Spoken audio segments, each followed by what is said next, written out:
All right. Today, a live review of the Glenfiddich 12-year-old Bayside single malt Scotch whiskey. This is, of course, from the Glenfiddich distillery, which is owned by William Grant and Sons. Also own Balvenie, I suppose, if you're keeping track. It's not too far away. That's iconic tube, the iconic kind of triangular Glenfiddich tube here. This is 40% alcohol or 80 proof. It is chill filtered and it is color added. Um, and this is 12 years in a mix of ex bourbon and ex sherry. Um, this particular version, I was told, is roughly 88% bourbon and roughly 12% sherry. Um, boo boo. The lads at the distillery say basically the age statement is a good barometer with the core range is a good barometer for how much sherry is in it. So if it's the 12 year, it's roughly 12% sherry. Um, so that's kind of like how the vatting ends up working with these guys. And of course, this is an independently owned um, family distillery. It's giant, but it's still an independently owned family distillery. Um, Despite being the third largest producer of scotch, it's a family business, you know. Um, Now, the liquid in this particular bottle also comes from, again, direct fired stills. The old still house at Glenfiddich is all direct fired. And at the time of this recording, the new still house, which is steam heated, um, the liquid that comes out of there is not old enough yet to have been included in this particular offering. So this liquid is all um, from direct fired stills, which means that it may have some amount of slight creme brulee kind of character to it. Um, there's that coloration there.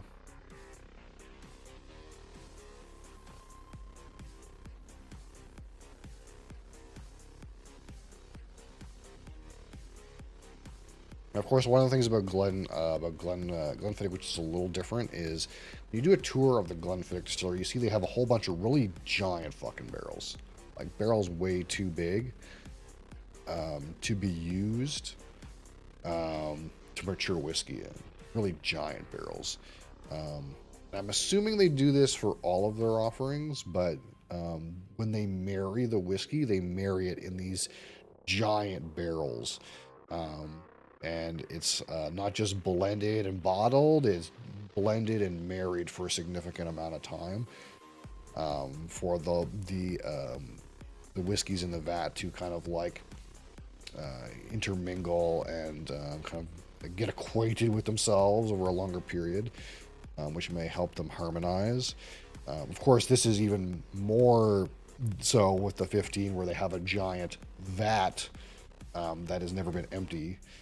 Um, so that's the Solera vat. But they also have these other little smaller vessels, but are still giant kind of barrels that they use to marry the whiskey in. And I don't think I've ever seen any other distillery use those. Maybe a couple. You see them sometimes in the warehouses, but Glenfiddich has like a shit ton of them. So I don't know if that's normal and it's just out of sight, out of mind, but Glenfiddich for sure is doing a lot more of that, I think, than other distilleries are, allowing their barrels in each vatting to harmonize, be very consistent. Um, and of course, the factoid I always give when we talk about this particular bottle is this bottle is somewhat the reason I'm here. This is my rabbit hole bottle. Um, this is the first scotch I ever had, and it's the reason for this rabbit hole. So, the reason I am presenting this scotch to you right now is because a few bottles ago, this was the first scotch I ever drank.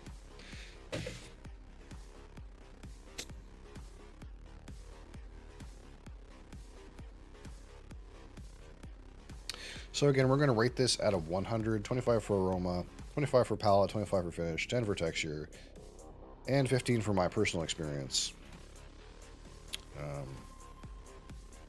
And again, despite the fact that Glenfiddich is typically a lower proof offerings in their core range, I don't know if I've ever seen an independent bottle of Glenfiddich either. I don't know if that's a thing. The flavor intensity of Glenfiddich tends to be a little bit above other 40% offerings. Like we just had that Aberfeldy 16 yesterday, and to me that was very tame on the palate. And I get the feeling that even this 12 is going to have more flavor impact than that 16-year-old Aberfeldy, despite the fact that they're both 40% alcohol. Just my experience with Glenfiddich is they seem to have some amount of the science down to make flavor impact pretty good, despite the fact that it's low alcohol. And of course, that's in their interest because they get more bottles out of each barrel. But it's not going to be cask strength intensity, of course. But all right, so.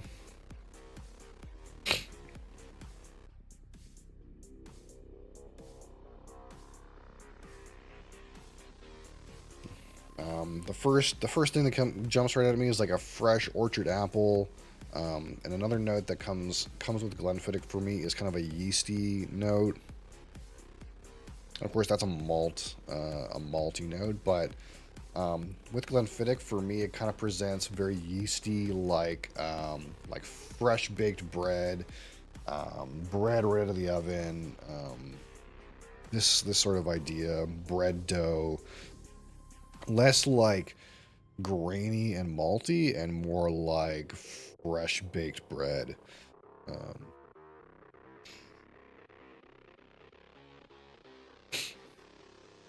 little bit congested, so it shouldn't be too bad, but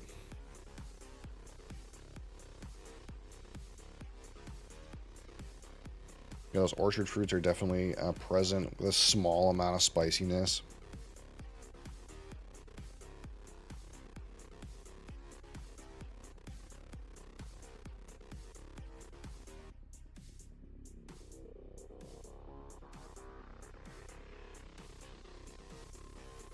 And you have like a slight amount of like dried fruit in the background.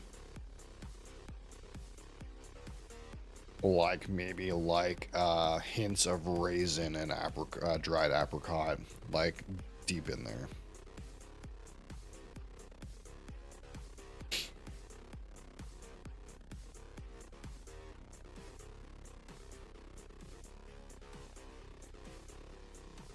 Sometimes I get like a bit of a floral honeysuckle on this whiskey too, but I'm not finding that today. Like I said, that Aberfeldy was more on the perfume than this dram, for example. Um,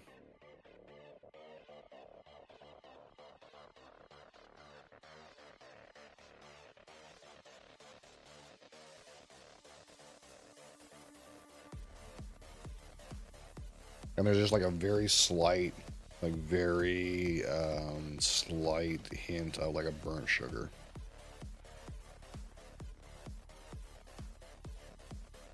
Which is something like, again, that we look for with these direct fired whiskeys, is like a little bit of burnt sugar kind of character. It's slight enough that I could be convincing myself it's burnt sugar in the back there because I know it's direct fired, but smells like it to me. All right, so our Glenfiddich 12-year-old single malt Scotch whiskey on the palate. Cheers.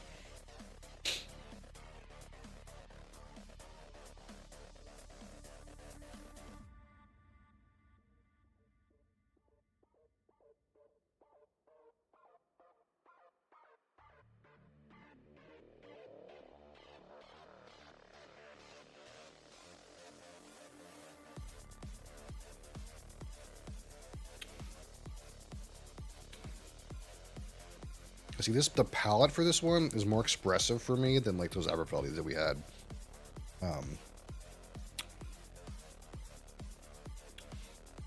You get on the palate some of those orchard fruit characters. Some of that spiciness is in there. Some maltiness is in there. A small amount of sugar. Into the finish, you spike a little bit on those spices. You get some of that like dried fruit, like at the back of the finish.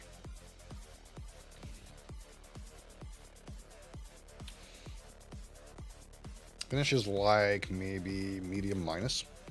It's not like the longest thing.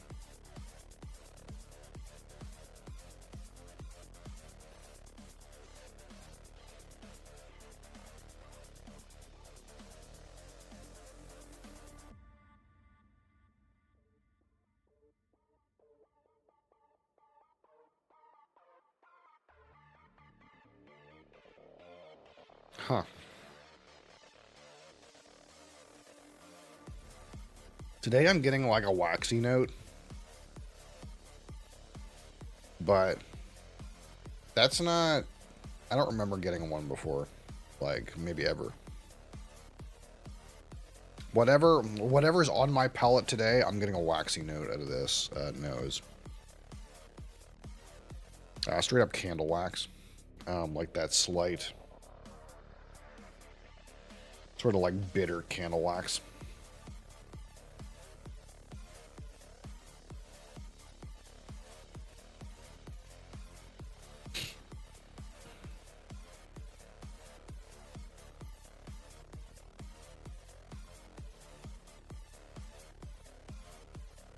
That being said, that initial burst of aromas is kind of like subsided now. And we're kind of mostly left with kind of that yeasty malty character, a little bit of sweetness, and those dried fruits kind of in the background.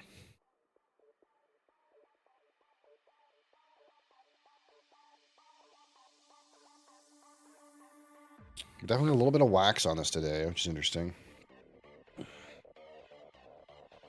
For me, on this day, there's a little bit of wax in there.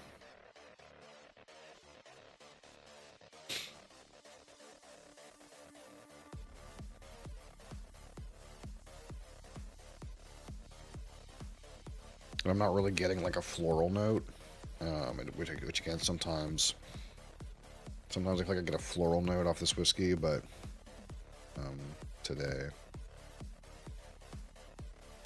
And it may be because like we just came off that Aberfeldy, and that Aberfeldy 12 is very much on the perfume for me, very bouquet of flowers perfume note to it. And I think maybe by comparison, the floral characteristics of this whiskey are just like not even close, maybe. So even though that was yesterday, maybe like it's just not as loud. And it's harder to find. Because that perfume characteristic, I think, on Aberfeldy 12 for me was so upfront that any floral characteristic of this one kind of feels like almost mute.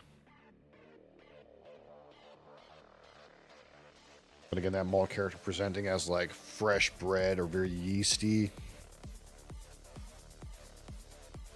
is like a unique to this particular distillery for me. I don't think the malt presents that way in any other distillery for me.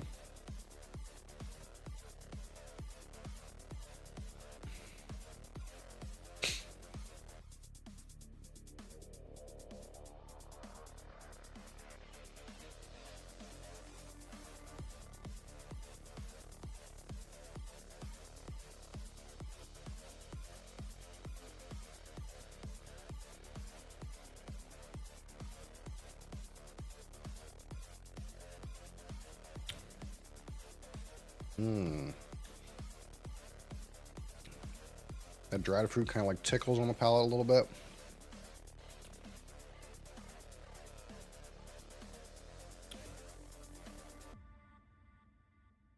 Very slight barrel wood on the finish.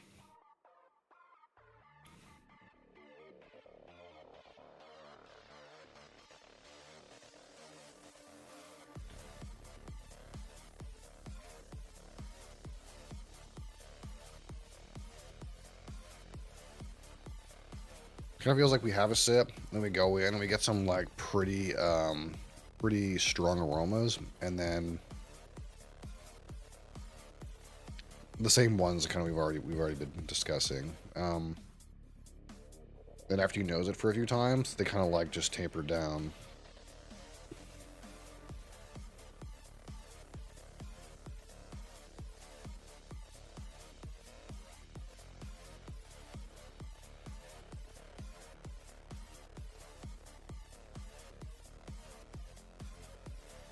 We'll do one more sip there, and then we'll get some numbers.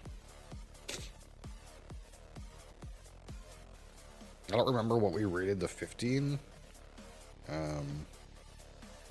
But you would think logically this one would be a lower rating than the 15, whatever I rated that one.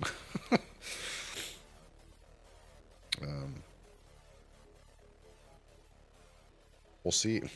We'll see what I feel. That's one weird thing we haven't done too much of, is like rating older age statements within the same core range. I'm interested to see if I, not accidentally, but just happen to actually rate something that's a lower age statement better. That would be kind of interesting. Because I think this is the first age statement overlap. So whatever I rated the 15, logically, you would think this one would have a lower rating. At least you kind of would hope so. That being said, age isn't the end-all be-all. Sometimes, like a younger, fresher, maltier, less casked expression can be more interesting. Especially if one is like murdered with a bunch of sherry or something, and you can't like get some unique characters out of it and just tastes like sherry.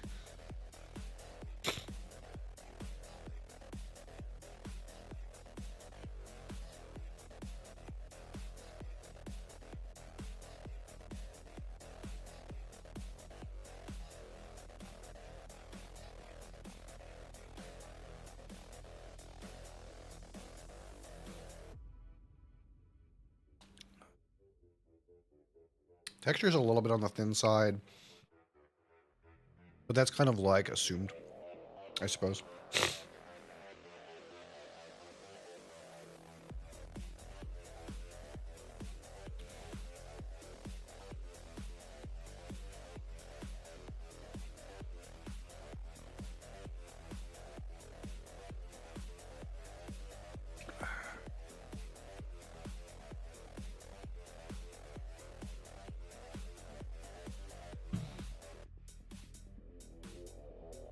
Alright, so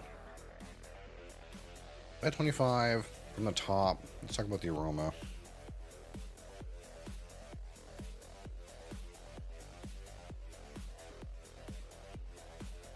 Again, you have like light, kind of like apples and pears, orchard fruit. You have that bready, yeasty, malty note. You have some like dried fruit, like raisin, dried apricot in the back.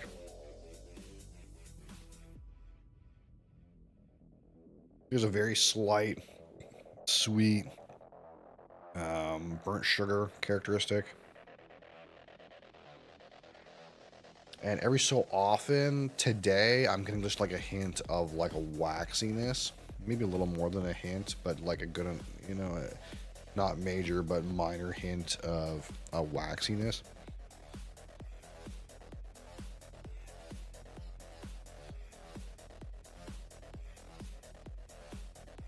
That being said, a couple of the notes are pretty strong, and a couple of the notes are a little bit fleeting.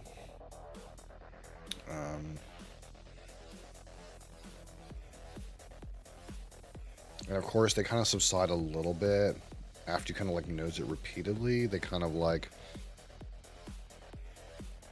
you kind of get down to the malt. Instead of like a bunch of interesting things coming out every time you nose it, it's kind of like you eventually kind of go a little bit nose blind to some of the notes, and you kind of just get kind of like the malty, sweet characteristics eventually. That's kind of like all that's left. I like the mix though. I like that the sweetness is not overbearing. It's kind of letting some other notes kind of peek out here. But It's not amazing.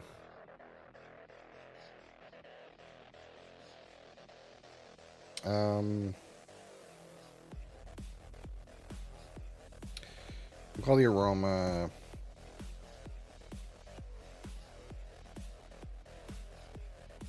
16.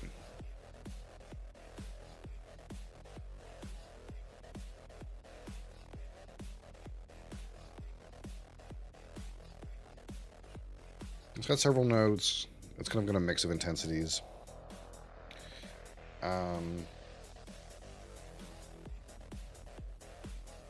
Let's talk about the palate.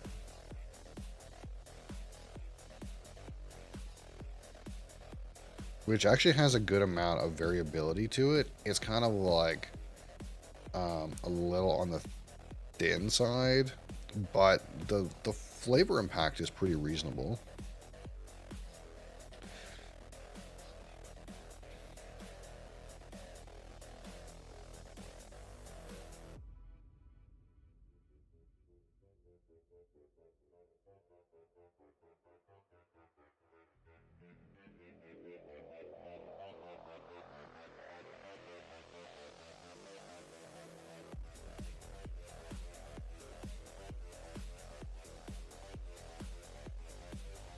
Right on the attack, a little bit of orchard fruit notes with that like burnt sugar sweetness. As you kind of like let it on the tongue into the mid palate, more of that dried fruit kind of shows up and a growing spiciness.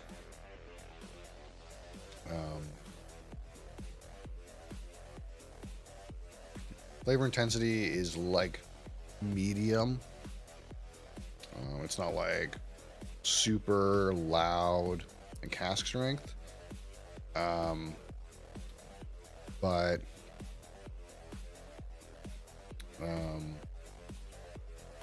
it is like, you know, not like super tame. Like you're not like hunting for flavor or anything. Kind of like this palette. It's like pretty good. I'll call the palette 16.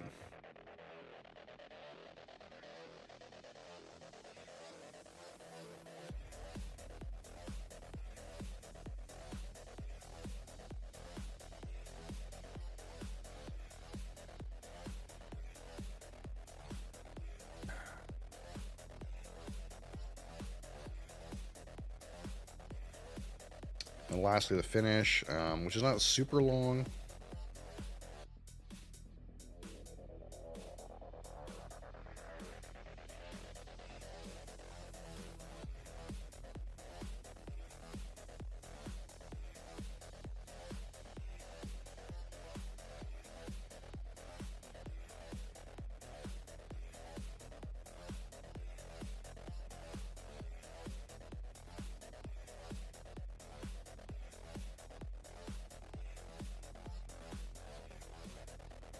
Easy to swallow. Have a good amount of spiciness. That slight burnt sugar sweetness.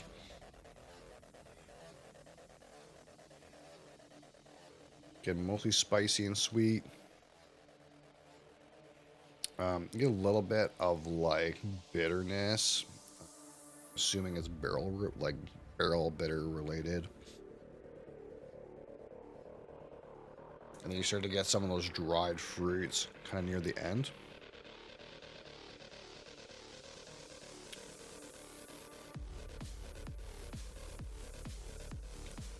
It's not as long as I would like. Get the finish. I want to give it like 14 and a half. I'll give it 15.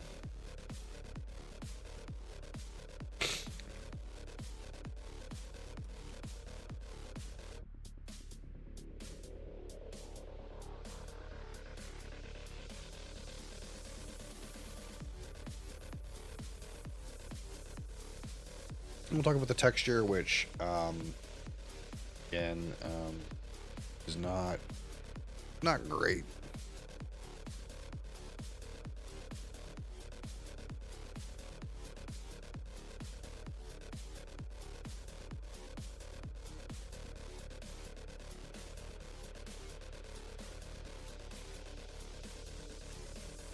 I think this is a whiskey that succeeds in providing flavor in spite of the fact that the texture and mouthfeel is not great. It's very watery. Um, 2 out of 10 on texture. Um, so I'll talk about my. Does Glenfiddich put out any expressions or higher proof bottles? It has some. Most of the ones in the core range are lower on the proof. I think everything in its like the 12, 15, the 14 bourbon barrel, the 18, I think they're all 40% alcohol. The ones that I know of for sure, like even they're like if you remember, that's one of the reasons why we were kind of excited about this Project 20 was because this one is 47% alcohol, which is like high for Glenfiddich's normal releases, right? There's some that are at like 43, some of their special releases. That being said, there is one line that has like actual respectable proofs, like above 46% alcohol. Um, they don't really put out like cask strength things, it doesn't seem. But the sad reality is it's travel retail exclusive. So they have a line of travel retail exclusive bottles called like the Perpetual VAT series, I think, or something like that. And there's like a VAT 1 and VAT 2 and VAT 3 that are different kinds of expressions. And some of them are quite high in ABV, like over 50%, or I think some of them may be cask strength, but they're like 48 plus ABV. But you can only get them in travel retail, which is kind of like, I hate that, but it is what it is. It's how they make money, I guess. What does travel retail exclusive mean? That means that the only place you can get them is at the duty-free shop at the airport. So almost all whiskey distilleries and brands have offerings that are only available at the duty-free store at the airport. And the idea is kind of like, hey, you're traveling, you know, what's to get you to buy something at duty-free? There's exclusive offers. Basically, there is bottles you cannot get anywhere else but at the duty-free store in the international section of airports. And Glenfiddich's Perpetual VAT series is one of those. There's almost every brand has some. Like for example, like there's Lagavulin 8, there's Lagavulin 16, but what you might know is there's a Lagavulin 10, which you can only get the Lagavulin 10 travel retail exclusive. So that's just, it's annoying. That being said, a lot of the travel retail exclusive bottles are not the highest quality sometimes. Sometimes they'll put out something special to try to capture some travel retail sales, but it's maybe a little bit to put one over on people who aren't in the know. Sometimes the bottles are like lower proof than normal or lesser quality than normal. Like for example, I think Lafroig has a PX cask that's travel retail exclusive, but a lot of people say it's not any good. Like it's actually like sad. So it's hit and miss. Some of the bottles of travel retail exclusive that are like your regular off the shelf stuff are actually just cheaper too. Some of them are more expensive. But there's a lot of exclusive bottles, which if you were someone who lived on the border near a duty-free shop, this wouldn't be an issue. But for me, it's almost impossible to get something travel retail exclusive. So that's, if you're traveling all the time, it's different maybe. And things can happen. Like we know from Ben's experience that he bought a bottle travel retail, and then when he went to go through TSA, they confiscated the bottle even though it was in the duty-free bag. So there's some risk attached to it too, I guess. To some extent, I wish I lived like where, like there's a land crossing out west that has a giant duty-free, and I wish I lived over there because you could just go in and out across the border and buy a couple bottles of travel retail exclusive stuff at this giant Canadian travel retail outlet, but I don't have such luck. But yeah, so there are some Glenfiddichs that are higher proof, but the ones I know um, are mostly travel retail, which is sad. Give us a cask strength regular release of something, you know? Glenfiddich at cask strength would be so good. I think it would be so good. Even at 46 would be so good. The 40 lets us down a little bit. He bought a bottle of Johnny Blue in his layover. They confiscated it. Yeah, it's so bullshit, man. Really, if it's in the bag and you have all the paperwork, there shouldn't be a problem. But I'm sure there's like, you know, people who have tried stuff. They have like they get their hands on some of these duty-free bags. They try to put something in here and pretend it's duty-free and get through customs or something. I don't know, but they didn't bag it for him. Oh, that's critical error. Yeah, you need to have one of those bags that says it's from a duty-free shop, and have it be sealed, because that's kind of like your guarantee that this shit came from a duty-free. Otherwise, they might even charge you taxes on it.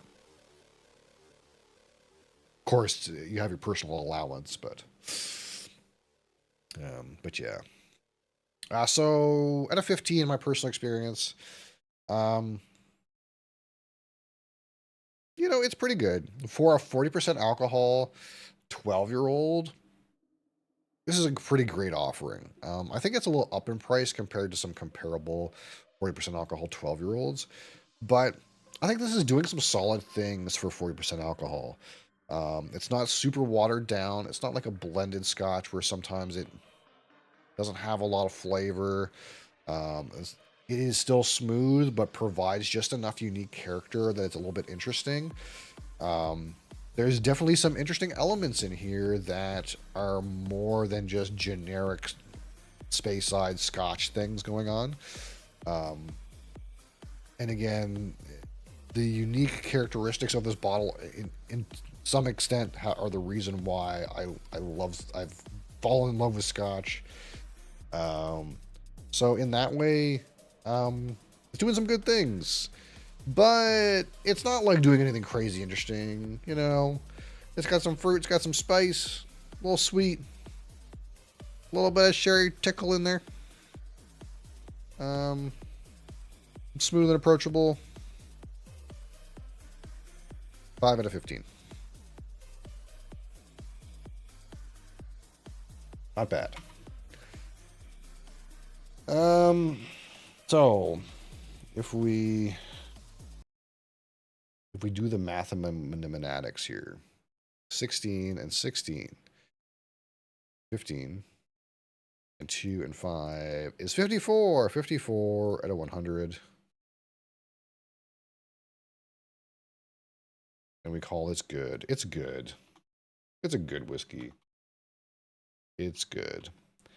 So now I'm curious.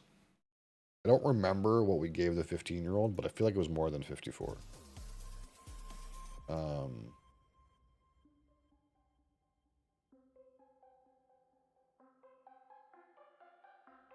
We gave the 15 a 61. A 61. It had a better aroma. It had a better finish. It had a better texture. My experience score was 6 out of 15 instead of 5 out of 15. So this one scored a little lower, but not that much lower. To the point where, like, if we're talking about value proposition, this one, for me, only scored 7 points out of 100 behind the 15. And it's like, the 15 is 50% more expensive for me. This is about 80 Canadian dollars in my market. And the 15 is like 120 Canadian dollars. So, what a great value, I think. Especially if you're trying to discover what you like in Scotch. You're new to Scotch. What a great offering. Smooth and approachable. A wide breadth of flavors. Some good flavor intensity. Some unique character. Not much to complain about. Frankly, not bad.